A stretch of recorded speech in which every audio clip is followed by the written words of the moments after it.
mengganggu waktunya ya tadi.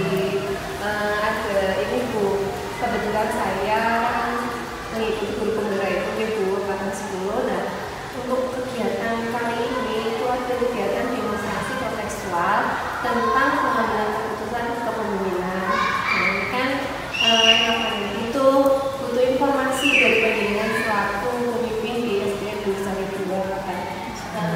Kira-kira bersedia bertemu? Monggo berkaitan dengan tugas penjenengan sebagai CGP di SDN Dusari 2. Monggo mudah-mudahan tugas penjenengan bisa berjalan dengan lancar, tidak ada hambatan suatu apapun. Monggo. Sebelumnya juga terima kasih banyak. Ini Bu, ada beberapa pertanyaan yang saya tanyakan terkait pengambilan keputusan. Yang pertama itu kira-kira Bu, bagaimana panjenengan itu dapat menentukan misal ada sebuah kasus gitu ya Bu, kasus ini itu termasuk sebagai dilema etika atau rujukan moral. Terima kasih Bu. Memang kita sebagai pimpinan tidak terlepas dari suatu masalah, baik itu rujukan moral ataupun dilema etika. Nah, selama ini saya selalu mengidentifikasi kasus-kasus apakah itu rujukan moral atau dilema etika. Saya selalu berkoordinasi dengan guru-guru yang ada di sini untuk melihat kasus tersebut. Jadi saya tidak bisa menyelesaikan permasalahan tanpa ada kerjasama atau koordinasi dengan guru-guru yang lain. Dengan melihat kebenaran yang ada, yang dilakukan pengujian kebenarannya, lalu bermusyawarah dengan guru-guru untuk mengambil keputusan sesuai dengan peraturan atau aturan yang ada dan itu sudah disepakati bersama. Intinya tidak merugikan salah satu pihak. Gitu, terkait dengan pertanyaan selanjutnya Bu ya, kira-kira bagaimana Anda itu menjalankan keputusan Bu yang sudah diambil, terutama kepada kasus yang kedua kepentingan itu sebenarnya sama-sama betul atau sama-sama benar jika nantinya diambil keputusan tersebut. Kira-kira prosesnya bagaimana? Memang menjadi dilema bagi seorang pimpinan untuk mengambil keputusan dari permasalahan yang sama-sama berat atau itu sejajar, sama-sama penting, sama-sama berat. Tetapi saya berpegang teguh pada peraturan yang sudah ada. Di samping itu juga selalu berkoordinasi dengan Bapak Ibu guru yang ada sehingga disepakati bersama dan melihat nilai-nilai kebaikan yang bermanfaat untuk semua orang atau semua pihak. Pertanyaan ketiga Bu, kan terkait panjenengan mengambil sebuah keputusan tadi Bu ya. Selanjutnya bagaimana langkah-langkah atau prosedurnya yang telah selama ini Anda terapkan dalam SDN Dusari 2 ketika menanggapi atau menyikapi kasus yang sedang terjadi begitu Bu? Terima kasih Gurunya. Sebelum mengambil keputusan dari suatu permasalahan yang ada dengan mencari fakta atau kebenaran yang terjadi dengan cara bisa memanggil yang bersangkutan, terus selalu berkoordinasi dengan pihak-pihak yang terkait, selalu berkomunikasi dengan Bapak Ibu guru yang lain untuk menyelesaikan permasalahan. Intinya setiap permasalahan itu harus diselesaikan dengan tidak merugikan salah satu pihak, tapi bisa bermanfaat untuk semua pihak. Selanjutnya untuk hal-hal apa saja Bu yang menurut panjenengan itu efektif dalam mengambil keputusan? Pastinya kan ada beberapa unsur Bu yang mendukung untuk mengambil keputusan tersebut. Dan menurut panjenengan yang paling efektif itu yang mana Bu? Jadi hal-hal yang efektif dan efisien dalam mengambil keputusan keputusan itu saya ambil dengan melakukan rapat koordinasi atau rapat internal dengan guru-guru. Ya. Jadi kita tidak bisa berjalan sendiri, harus melibatkan semua yang ada di sekolah ini untuk menentukan mufakat hasil yang terbaik. Seperti itu Bu. Pastinya dalam sebuah pengambilan keputusan itu kan pasti ada tantangannya gitu ya. Nah, menurut panjenengan selama menjadi seorang pemimpin, tantangan apa saja yang jenengan temui ketika pengambilan keputusan itu diambil untuk menyelesaikan kasus tersebut? Terima kasih Bu. Tantangan utama dalam mengambil suatu keputusan, kita selalu dihadapkan dengan dilema etika. Adanya tekanan atau campur tangan dari berbagai pihak, baik itu orang tua, bahkan rekan guru sendiri, komite, atau bahkan kebijakan peraturan yang berlaku. Nah, semua itu berusaha mengatasi tantangan ini dengan memastikan bahwa semua keputusan itu diambil berdasarkan nilai-nilai kebajikan yang telah disepakati di sekolah. Kami juga berkomunikasi secara terbuka dengan semua pihak yang terlibat dan menjelaskan pemikiran di balik keputusan tersebut, bahwa keputusan yang diambil itu sudah merupakan keputusan bersama. Jadi untuk pertanyaan, sudah banyak pertanyaan ya Bu ya, ini sudah di poin atau ke-6. Jadi memang ada 8 hal yang ingin saya tahu tentang seorang pemimpin dalam pengambilan keputusan. Untuk pertanyaan ke-6 Bu, apakah ada sebuah jadwal tertentu tatkala untuk menyelesaikan sebuah kasus? Misalkan dengan punya sebuah pedoman jadwal-jadwal yang dibuat untuk menyelesaikan kasus-kasus yang memang pernah terjadi, kira-kira bagaimana? Begini Bu Rina, karena tidak semua kasus itu muncul secara bersamaan atau berkala, jadi tidak bisa dijadwalkan. Tapi setiap ada masalah, kita harus meneliti apakah kasus itu termasuk masalah ringan atau masalah yang berat. Kalau masalah ringan, ya kita selesaikan langsung saat itu juga, agar tidak berlarut-larut. Tapi kalau kasus atau masalah itu sudah berat sehingga memerlukan penanganan melalui tahapan-tahapan yang berlaku, misalnya melalui peninjauan fakta atau kebenaran, kita harus berkomunikasi dengan semua pihak, baik itu murid, bahkan berkoordinasi dengan Bapak Ibu guru untuk mengambil keputusan yang terbaik. Jadi memang memerlukan identifikasi masalah dulu, kira-kira berat atau ringan. Kalau memang diselesaikan dari itu juga bisa, berarti langsung selesai. Baik Bu. Untuk pertanyaan ke-7 Bu, kira-kira adakah seseorang atau faktor-faktor yang menurut panjenengan itu membantu atau mempermudah dalam pengambilan keputusan yang selama ini Anda ambil sebagai seorang pemimpin di SDN Bulu Sari 2?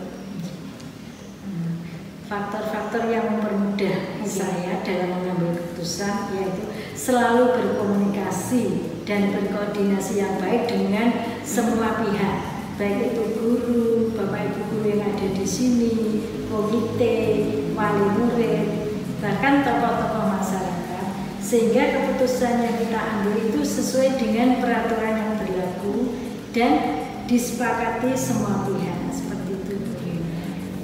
Baik Bu, ini untuk pertanyaan terakhir kira-kira Bu, dari yang jenengan sampaikan ini tadi terkait pengambilan keputusan, kira-kira pembelajaran apa Bu yang jenengan yang bisa jenengan ambil dari proses pengambilan keputusan dari seorang pemimpin?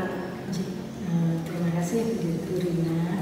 Pembelajaran yang saya dapat dalam pengambilan keputusan adalah pentingnya berkomunikasi dan berkoordinasi yang baik dengan semua pihak, baik di sekolah maupun di lingkungan sekolah, agar pengambilan keputusan akhir yang diambil sesuai dengan sasaran dan berdampak positif dan intinya harus berpihak kepada murid seperti itu. Ya, luar biasa sekali Bu Ge, banyak hal yang saya dapatkan dari panjenengan. Contohnya sebagai pemimpin juga Bu Ge. Ini terima kasih untuk waktunya. Mohon maaf sudah mengganggu Bu, mungkin panjenengan ada sebuah kegiatan maka saya ganggu waktunya. Saya ucapkan terima kasih banyak Bu Ge. Sama-sama, sukses selalu. Rina, mengganggu waktunya sebentar. Waalaikumsalam warahmatullahi wabarakatuh. Nggih Bu Rina, tidak apa-apa. Ada yang bisa saya bantu?